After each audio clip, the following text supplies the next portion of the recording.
Molweni, lo uthetha apha nguBongiwe Fani, ndisuka eKomani, ndingowasemaChibini original. Ndaye ndajoyina abaveleli kuba ndandive ngumntu but kuthe apha ekuhambeni kwethuba ndajoyinela umama wam, ndayi-beneficiary yakhe. Abaveleli ke uye wagula umama, ulala esibhedlele. Xa ndifika esibhedlele kwathiwa umama utshonile. Ndiye ke ndafowunela abaveleli. Wow, indlela abaniphendula ngayo yavele yamenza ndahappy, ndalibala noba kwenzeke ntoni. Ndabafowunela baya esibhedlele bawurimuva umzimba kamama. Ndayofika nawo eofisini yaseKomani. Ndithe xa ndifika eofisini indlela endamkelwa ngayo yaba ngummangaliso. Andafilisha as if kunelungu elingekhoyo elingumzali wam. Ndaye ndacomfortable kakhulu yindlela abaye bandiathenda ngayo. Bamthatha umama sambeka emkhenkceni. Ndaya ndayokwenza iclaim. Kwi-first day yam yokwenza iclaim, you remember ke sometimes kwezinye ipolisi kuthatha ixesha xa wenza iclaim, but kubaveleli ndiye first time. Then ndayigqiba kwi-first day iclaim yam. Within 3 hours yangena imali yam yeclaim. Wabe umama ejoyinele negrocery. Yangena imali yegrocery kamama eaccountini yam. Then ndahamba ndiyokwenza i-arrangements ntoba ndingcwaba nini.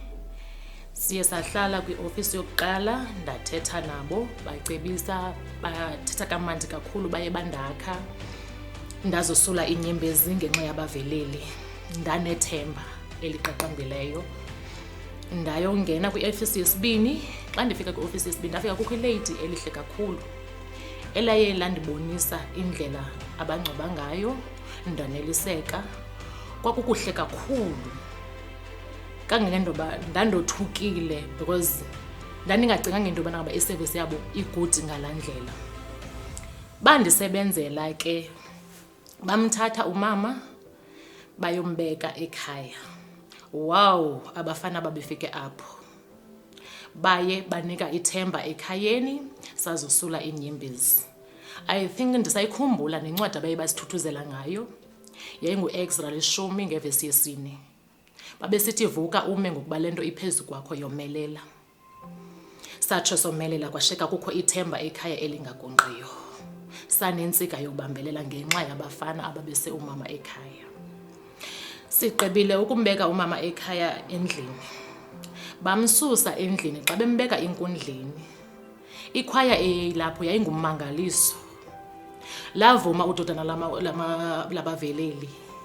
Lavuma sachiphiza inyembezi, kodwa sabe siyazi ba ngapha kochiphiza kwethu inyembezi basinikile ithemba elingagongqiyo. Kwakumkuhle kakhulu. Kwakungathi kungcwatywa ipresident and basinika laa nto isithembisayo uba kuleli isikhukukazi. Hayi nje kancinci, basomeleza. Sisukile phambi kwendlu sayombeka kwikhaya lakhe lokugqibela noLinda emangcwabeni. Nalapho indlela ababondlale ngayo onokuthuka ungalibali kungumtshato. Kanti ngelo xesha sibeka isikhukukazi kwikhaya laso lokugqibela. Kwakukuhle, kukho icarpet ezigreen, kukho iiflowers, kukho amanzi, kwakungekho nto yayingekho. Kwacaca nje uba babeka isikhukukazi. Ndithi phambili kubaveleli kakhulu. Ndisukile ndayaba nguMrs Qhwabi. Ndithe xa ndifika emzini nam ndafika sendinegugu lento yobana ngaba ndiyawazi umzi ndizawuthi njengoba ndinikwe laa fasikoti yomzi wamanqungu kuthiwa ndifihle kuyo amabibi omzi wam. Ndayazi uba ndinayo indawo yofihla amabibi. Ndiye ndajoyina ke. Ndajoyina ndinguMrs Qhwabi ke ngoku. Ndawuthatha umzi wam ndayofaka kubaveleli. Unfortunately ke uThixo uzenza zonke izinto ngepurpose. Ndiye ndaswelekelwa ngubhuti womzi wam ebendimfake phansi kwam as imbedlenge yam. Wow, nalapho abalibali abantu bomzi wam indlela abaye bandihlonipha ngayo ngenxa yomsebenzi endiwenzelwe ngabaveleli.